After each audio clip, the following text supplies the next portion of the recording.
India வந்து ஒரு மிகப்பெரிய சம்பவத்த பண்ணியிருக்காங்கங்க. சம்பவம்னா சாதாரண சம்பவம் இல்ல. இந்தியன் ஆர்மியும் ஒரு சம்பவத்த பண்ணியிருக்காங்க. லிட்டரலா இன்னைக்கு காலையில விடியறப்போ ட்ரம்ப் இருந்துகிட்டு, "ஏய் என்னப்பா இந்தியாவா இது?" அப்படின்னு சொல்லி அதிர்ந்து போய் தான் உட்கார்ந்திருப்பாரு. இந்த பாஷா படத்துலலாம் காமிப்பாங்கல்ல, ஸ்டார்ட்டிங்ல வந்து ரஜினி அடி வாங்கிட்டே இருப்பாரு. திடீர்னு இன்டர்மிஷன்ல எந்திரிச்சு எல்லாரையும் போட்டு பொளப்பார்ல, அந்த மாதிரி இந்தியா வந்து அமெரிக்காவ இவ்ளோ நாள் தடவி குடுத்துட்டே இருந்துச்சு. "இல்லப்பா பார்த்துக்கலாம்ப்பா, நம்ம ஃப்ரெண்ட்ஸ் தானப்பா" அப்படின்னு. இன்னைக்கு திடீர்னு லெஃப்ட் ஹேண்ட்ல பொலிர்னு ஒண்ணு வச்சிருக்குது. அது பெரிய பஞ்சாயத்தா இன்டர்நேஷனல் லெவல்ல ஆகியிருக்குது. சத்தியமா இந்த வீடியோ முடியறப்போ நம்மளே வந்து ஒரு செகண்ட் திரும்பி பார்ப்போம்ல.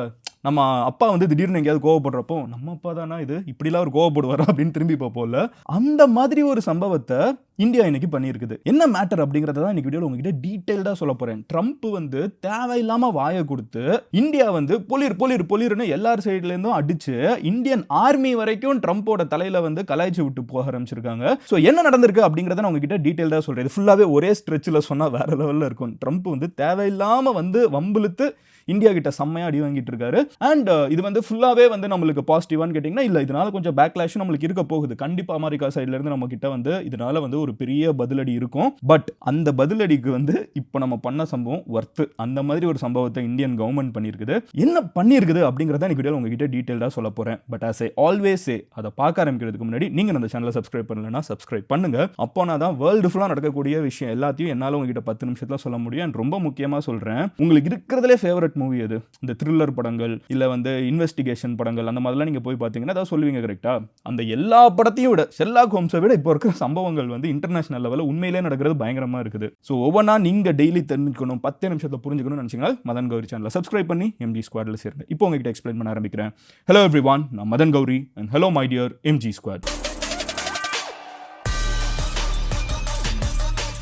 ஃபர்ஸ்ட் விஷயம் என்ன அப்படின்னு பார்த்தீங்கன்னா, டொனால்டு ட்ரம்ப் வந்து நேத்திக்கு நைட்டு அவரோட சொந்த சோஷியல் மீடியாவில், நம்ம ஆல்ரெடி பேசியிருக்கோம் கரெக்டாக, ட்ரம்ப் வந்து மற்ற சோஷியல் மீடியாலெல்லாம் போஸ்ட் பண்ண மாட்டார். ஏன்னா அவர் பவரை விட்டு போயிட்டாருன்னா அவர் சோஷியல் மீடியாவில் பேனே பண்ணி விட்டுறாங்க. ஸோ அதனால அவரே ஒரு சொந்தமாக ஒரு சோஷியல் மீடியா ஆரம்பிச்சு ட்ரூத் சோஷியலில் அவர் வந்து ஒரு போஸ்ட் போட்டிருக்காரு. அதில் என்ன சொல்றாருன்னா, India is not only buying massive amounts of Russian oil.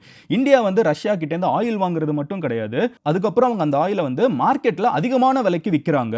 அதாவது நம்ம வந்து ரஷ்யா கிட்டேருந்து ஆயில் வாங்குறோம், வாங்கி யூரோப்பில் வந்து ஆயிலை விற்கிறோம். ஏன்னா யூரோப்பியன்ஸ் வந்து டைரக்டா ரஷ்யா கிட்ட இருந்து ஆயில் வாங்க மாட்டாங்க. ஓகேவா? ஏன்னா அவங்களுக்கு தான் இப்போ பிரச்சனையாச்சு. உக்ரைன், யூரோப், அமெரிக்காலாம் ஒரு சைடு போயிட்டாங்கல்ல.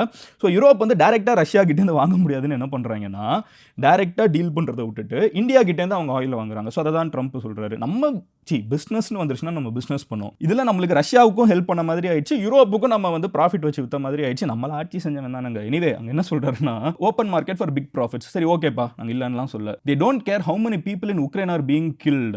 இங்க தான் பிரச்சனை இருக்குது. உக்ரைன்ல யார் எத்தனை பேர் செத்தாலும் இந்தியாவுக்கு வந்து கவலை இல்ல.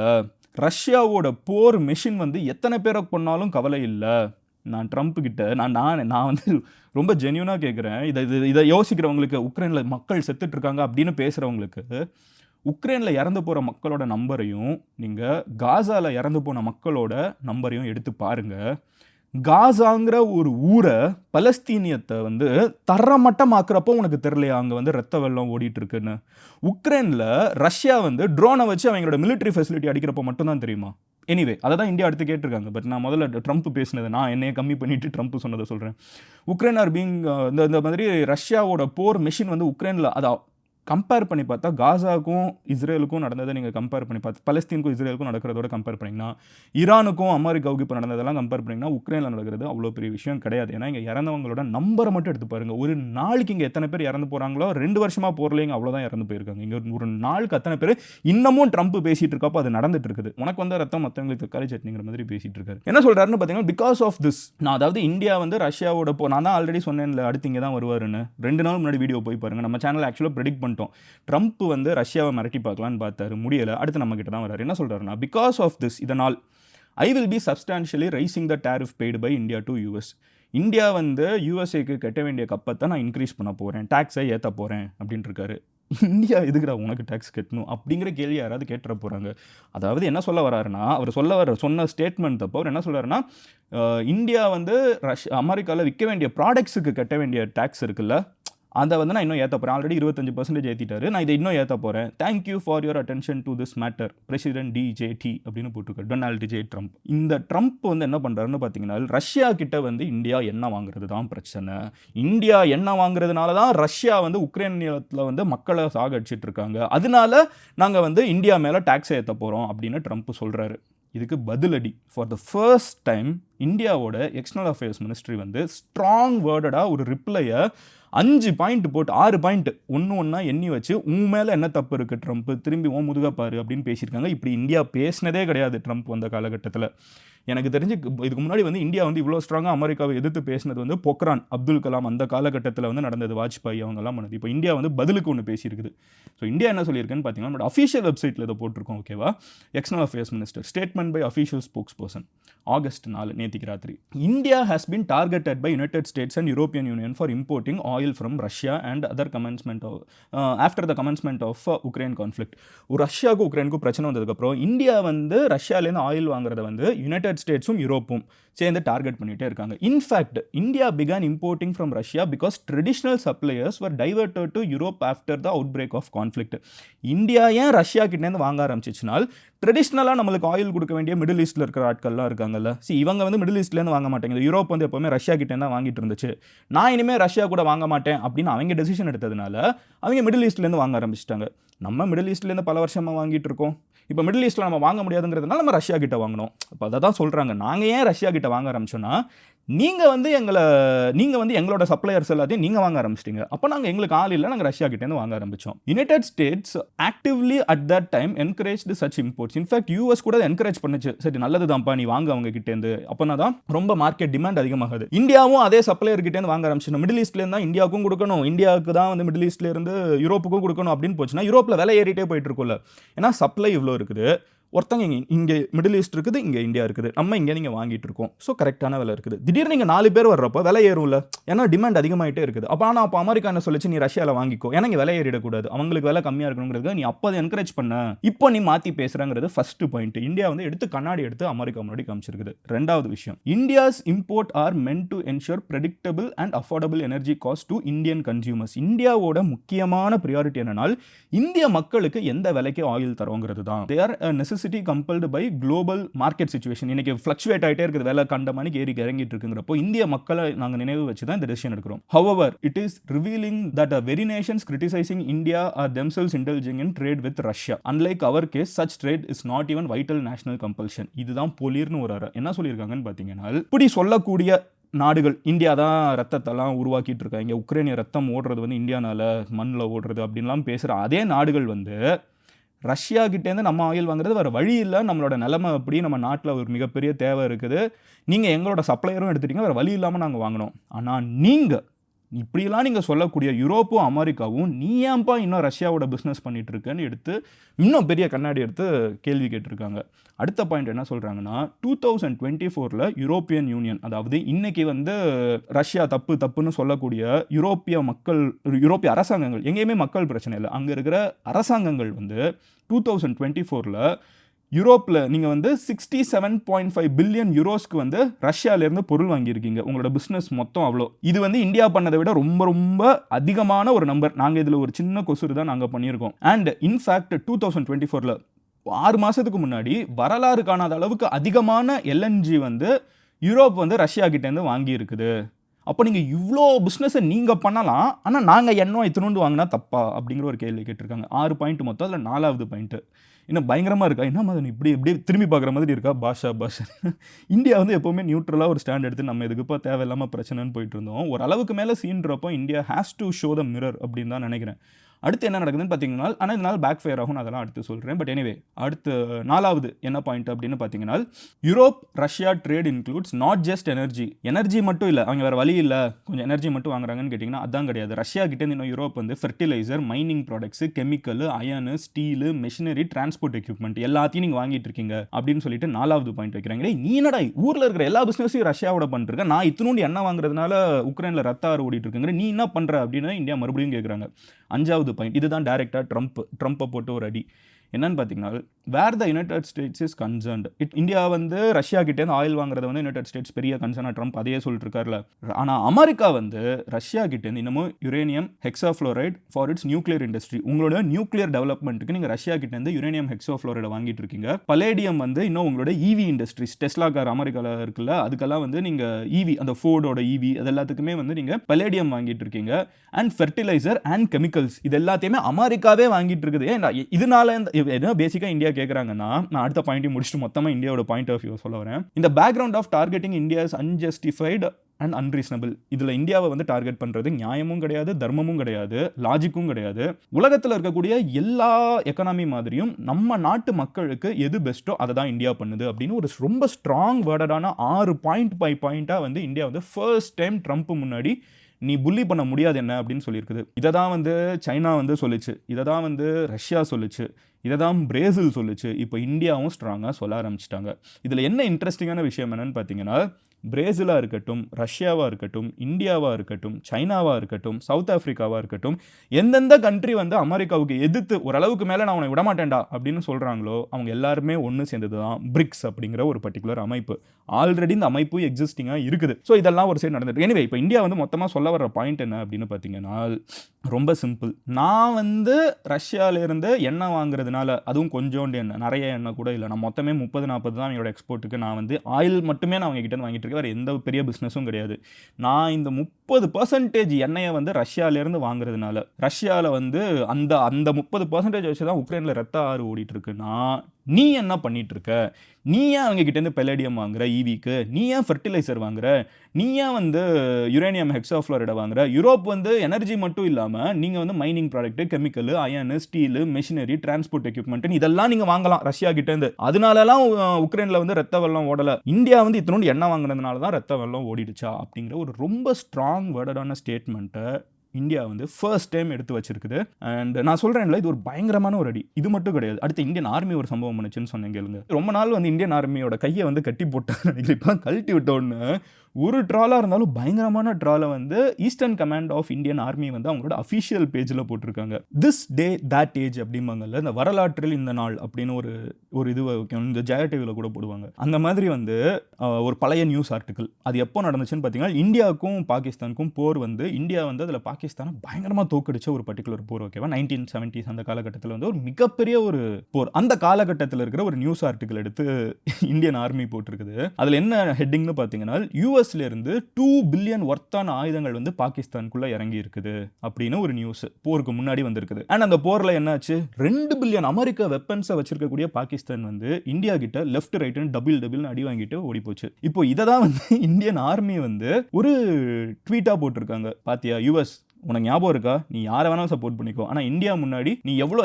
என்ன மிரட்டிடுவா, பாகிஸ்தான் சைடு பண்ணி மிரட்டுவா. இப்போ அதை தானே பண்ணிருக்க, பாகிஸ்தானுக்கு நாங்கள் என்ன எடுக்க போகிறோம், இந்தியாவே அவங்க கிட்டேருந்து வாங்குவோம். வரலாற்றை திருப்பி பாரு, நாங்கள் பதிலுக்கு அடித்தோன்னா அதை பாகிஸ்தானில் அமெரிக்காவும் தாங்காது அப்படிங்கிறத இந்தியன் ஆர்மி போட்டிருக்காங்க. இதை யார் போட்டிருக்காங்கிறது ரொம்ப முக்கியம். இந்தியன் ஆர்மியோட அஃபீஷியல் ஈஸ்டர்ன் கமாண்ட் ட்விட்டர் பேஜை போய் பாருங்க, அப்படியே தெரிச்சிட்டு இருக்குது இன்டர்நெட், அதை எடுத்து போட்டிருக்காங்க. அடுத்தது ரஷ்யா. ஒரே நேரத்தில் ரஷ்யாவும் பதில் அடிச்சிருக்காங்க. இந்தியாவை வந்து இப்படி புலி பண்ணிட்டே இருக்கிறத பார்க்குறாங்க, இப்படி மிரட்டுறதை பார்த்துட்டு ரஷ்யா வந்து வந்த சைட்லேருந்து ரஷ்யாவோட official foreign ministry spokesperson Maria Zakharova அப்படிங்கிறவங்க என்ன தெரியுமா சொல்லியிருக்காங்க, உலகத்தில் அமெரிக்காவோட டாமினன்ஸ் அப்படிங்கிறது இப்போ கம்மியாயிட்டே வருது. அதை ஏற்றுக்கிறதுக்கு அமெரிக்கா கிட்ட வந்து ஸ்ட்ரென்த் இல்லை. அதனால தான் எல்லாரையும் வந்து இப்படி மிரட்டுறதுக்கு உருட்டுறதுக்கு எதையாவது பண்ணிக்கிட்டே இருக்குது. எங்களுக்கு கவலை கிடையாது, எங்களுக்கு பிரிக்ஸ் பார்ட்னர்ஸ் இருக்காங்கன்னு ரஷ்யா வந்து சொல்லியிருக்காங்க. பிரிக்ஸ் பார்ட்னர்ஸ் நான் ஆல்ரெடி சொன்ன மாதிரி Brazil, Russia, India, China, south Africa. அமெரிக்காவுக்கு அடுத்து இருக்கக்கூடிய 5 மிகப்பெரிய குளோபல் சூப்பர் பவர்ஸ்னே நம்ம சொல்லலாம். இதில் வந்து இந்த 5 கண்ட்ரிக்கும் இருக்கிற ஒரு பெரிய அட்வான்டேஜ், இப்போ நிறைய பார்த்தீங்கன்னா இந்த ஜப்பான், சவுத் கொரியா, அப்புறம் வந்து இந்த கனடா, அப்புறம் யூரோப்பில் இருக்கிறவங்களாம் என்னன்னாலும் அமெரிக்காவுக்கு கடைசியில் சலாம் போடுவாங்க. அவங்க ஏன் சலாம் போடுறாங்கன்னு பார்த்தீங்கன்னா, எல்லாத்தையும் தாண்டி அவங்களுக்குலாம் நான் அமெரிக்கா ரொம்ப விருப்பமா. உங்கள் ஃப்ரெண்ட்ஸ் யாராவது யூரோப்பில் இருப்பாங்களா, அவங்க கிட்ட கேட்டு பாருங்க, அங்கே இருக்கிற வெள்ளக்காரங்க கிட்ட யாருக்கும் அவ்வளோலாம் அமெரிக்கா பிடிக்காது. இவங்க எல்லாம் அமெரிக்கா கலைக கூட செய்வாங்க. நான் என்ன பிரச்சனைனா, இங்கே இருக்கிற கண்ட்ரிஸ் எல்லாமே இந்த யூரோப்பாக இருக்கட்டும், ஜப்பானாக இருக்கட்டும், சவுத் கொரியாவாக இருக்கட்டும், ரொம்ப அதிகமாக மிலிட்ரி டிபெண்டன்ஸ் அவங்க மேலே இருக்குது. அவங்களோட ராணுவம் வந்து பொருட்கள் எல்லாத்தையுமே, ராணுவ ஆயுதங்கள் எல்லாத்தையுமே வந்து அமெரிக்கா கிட்ட தான் வாங்குது. அதனால எதிர்க்க முடியல. பட் இன்ட்ரெஸ்டிங்காக பிரிக்ஸ் கண்ட்ரிஸ் இருக்குல்ல, Brazil, Russia, India, China, South Africa, அந்த 5 கண்ட்ரீஸும் வந்து அமெரிக்கா மேலே ராணுவ டிபெண்டன்ஸ் கிடையாது, which is our super power. ஓகேவா? அதுவும் இப்போ வந்து இந்தியா பார்த்தீங்கன்னா ரொம்ப இன்னும் ஒரு ஸ்டெப் அதிகமாக போய் நம்மளே சொந்தமாக ஆயுதங்களை உருவாக்கணும் அப்படிங்கிற ஒரு இடத்துக்கு போயாச்சு. இந்த குளோபல் லெவலில் வந்து ஆயுதங்களை உருவாக்குற நாடுகள் ரொம்ப கம்மி, அது எல்லாமே பெரிய பவர்ஸ் தான். இந்தியா வந்து நம்மளே ஆயுதங்களை உருவாக்குவோம், நம்ம ஏன் வந்து அமெரிக்கா மேலே டிபெண்டாக இருக்கணும், நம்ம ரஷ்யா மேலே டிபெண்டாக இருக்கும், ஃப்ரெண்ட்ஸ் தான், ஆனால் ஏன் நம்ம டிபெண்டாக இருக்கணும், நம்மளே நம்மளோட ஆயுதத்தை உருவாக்குவோம்னு சொல்லிட்டு நம்ம அதையும் பண்ண ஆரம்பிச்சிருக்கோம். ஓகேவா? அடுத்த விஷயம், இப்போ இதெல்லாம் சரி மதன், பதிலுக்கு பதில் இந்தியா அடிச்சிருச்சு, வேற லெவல் ஒரு விஷயம். இன்ஃபேக்ட் அமெரிக்கா வந்து கண்டிப்பாக இன்னைக்கு காலையில் நான் கண்டிப்பாக சொல்கிறேன், ஒரு பெரிய ரியாக்ஷன் இருக்குது ட்ரம்ப் சைட்லேருந்து. 100% நீங்கள் எழுதி வச்சுக்கோங்க. இன்னைக்கு இல்லை நாளைக்கு இது வந்து ட்ரம்ப்பை தூங்க விடாது. இந்த திடீர்னு அடிச்சுட்டா அவங்களுக்கு என்ன பண்ணுறதுன்னு தெரியாது இல்லை, அந்த ஒரு நிலைமைக்கு ட்ரம்ப் போயிடுவார். மென்டலாக அந்த ஆளை நம்ம ஃபாலோ பண்ண வரைக்கும் நம்மளுக்கே தெரியும். பட் ஒரு விஷயம் நான் கன்ஃபார்மாக சொல்கிறேன், இதனால பாதிப்புகள் இருக்க போகுது. இந்தியாவில் நான் ஆல்ரெடி சொன்ன மாதிரி 50 லட்சத்துலேருந்து 60 லட்சம் வேலைகள் வந்து டைரெக்டாக அமெரிக்காவுக்கு போகக்கூடிய பொருட்களை நம்பி இருக்குது.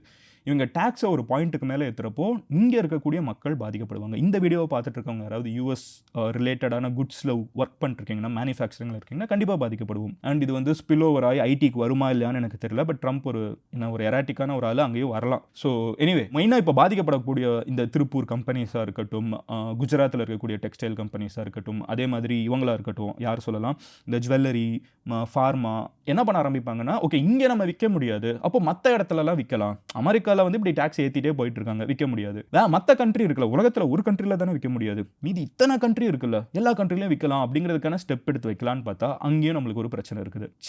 சைனாவும் இப்போ அமெரிக்காவில் டேக்ஸ் ஏற்றிட்டே போயிட்டு இருக்காங்கிற பட்சத்தில் சைனா வந்து மற்ற இடங்களுக்கு டைவர்சிஃபை பண்ண ஆரம்பிச்சிருக்காங்க. இந்தியன் எக்ஸ்பிரஸில் வந்து ஒரு ஹெட்லைன்ஸ் உங்களுக்கு வாசிக்கிறேன். China price war, lack of clarity on US penalty.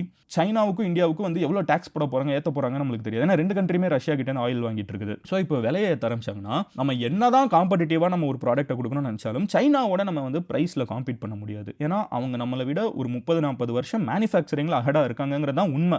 First ஒரு விஷயம் ரியாலிட்டி, எதிரி எந்த நிலைமையில இருக்காங்கிறத நம்ம அக்செப்ட் பண்ணிட்டா தான் நம்ம அதை நோக்கி போக முடியும். சைனாவை விட இந்தியா வந்து இன்னைக்கு மேனுஃபேக்சரிங்கில் பெரிய கண்ட்ரின்னு யாராவது உருட்டுனாங்கன்னா அது உருட்டு தான், அது உண்மை கிடையாது. நம்மளை விட அவங்க மேனுஃபேக்சரிங்கில் பெரிய கண்ட்ரி தான். நம்ம அவங்களோட பிரைஸ் வார் போட முடியாது. ஆனால் இந்தியா வந்து என்ன பண்ண ஆரம்பிக்குதுன்னு பார்த்தீங்கன்னா, இந்தியன் மேனுஃபேக்சரர்ஸ் அப்போ சைனாவும் போகாத மார்க்கெட்ஸ்னு ஒரு பெரிய வேர்ல்டில் வந்து ஆல்மோஸ்ட் 200 கண்ட்ரிஸ் இருக்குங்க. 200 கண்ட்ரியில் ஒரு கண்ட்ரியை நம்பி அவனுமே பிஸ்னஸ் பண்ணணும்னு அவசியம் கிடையாது. இது ஒரு நல்ல விஷயம்னு கூட ஒரு ஆர்டிக்கல் நான் வாசித்தேன். என்ன சொல்கிறாங்கன்னு பார்த்தீங்கன்னா, இது வந்து இதில் பிபிசியில் வந்து ஒரு ஆர்டிக்கல், இதில் என்ன சொல்கிறாங்கன்னா, இந்தியாவுக்கு இது ஒரு நல்ல விஷயமா சில பேர் பார்க்குறாங்க. ஏன்னா இந்தியா ஒரு கண்ட்ரி மேலே, அமெரிக்காங்கிற ஒரு நாட்டு மேலே டிபெண்டாக இருக்கக்கூடியது. நம்ம எல்லா கண்ட்ரியோட ரிலேஷன்ஷிப்பில் இருக்கணும். அமெரிக்காவோட பாயிண்ட் ஆஃப் வியூவில் பார்த்தீங்கன்னா இந்தியா கூட மட்டுமா ரிலேஷன்ஷிப்பில் இருக்குது.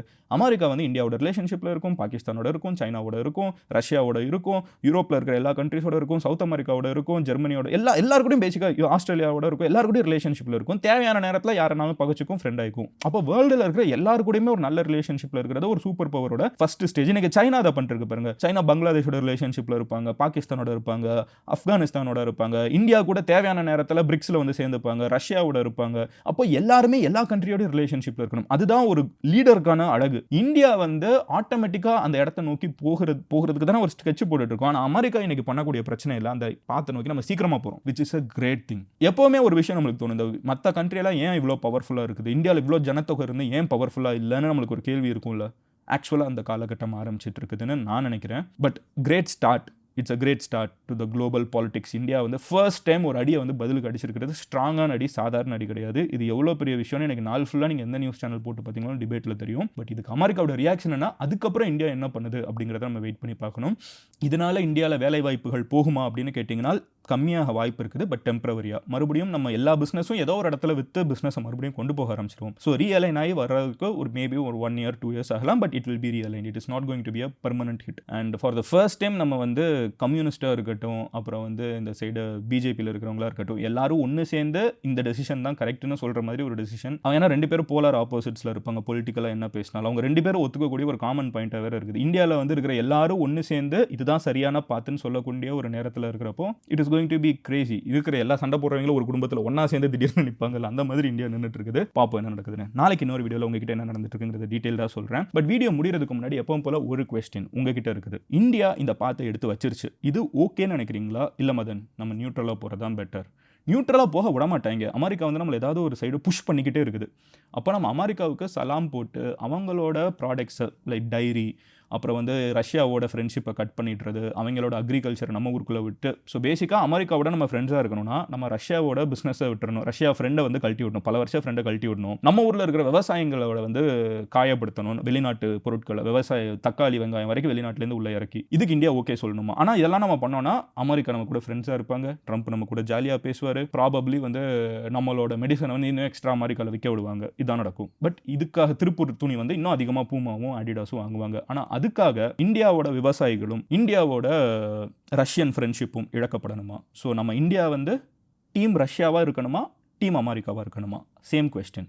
ஒவ்வொரு நாளும் இவால்வ் ஆகிட்டே இருக்குது சிச்சுவேஷன். ஸோ இப்போ நீங்கள் என்ன நினைக்கிறீங்க அப்படிங்கிறத கமெண்ட்டில் சொல்லுங்கள். டீம் ரஷ்யா அப்படின்னு நினச்சிங்கன்னா டீம் ரஷ்யான்னு கமெண்ட் பண்ணுங்கள். டீம் அமெரிக்கா அப்படின்னு நினச்சிங்கன்னா டீம் அமெரிக்கான்னு கமெண்ட் பண்ணுங்கள். இன்ஃபேக்ட் டீம் ரஷ்யா கூட இல்லை, இட்ஸ் டீம் இந்தியா. ஏன்னா ரஷ்யாவை விட நம்ம பெரிய கண்ட்ரி. பட் எனிவே இந்த இடத்துல சிம்பாலிசம்காக நான் சொல்கிறேன். ஸோ எனிவே உங்களோட ஒப்பீனியன்ஸை வந்து கமெண்ட்டில் சொல்லுங்கள். நாளைக்கு இன்னொரு வீடியோவில் பார்க்குறேன். until then bye Madan Gowri. And இந்த மாதிரி இந்த விஷயத்தை நான் சொன்ன மாதிரி சினிமாவை விட ரொம்ப எக்ஸைட்டிங்காக இருக்கக்கூடிய இந்த இன்டர்நேஷனல் அஃபேர்ஸை நீங்கள் டெய்லி தெரிஞ்சுக்கணும்னு நினச்சிங்கன்னா மதன் கௌரி சேனலை சப்ஸ்கிரைப் பண்ணி எம்ஜி ஸ்குவாடில் சேருங்க. சியர்ஸ் எம்ஜிஸ்.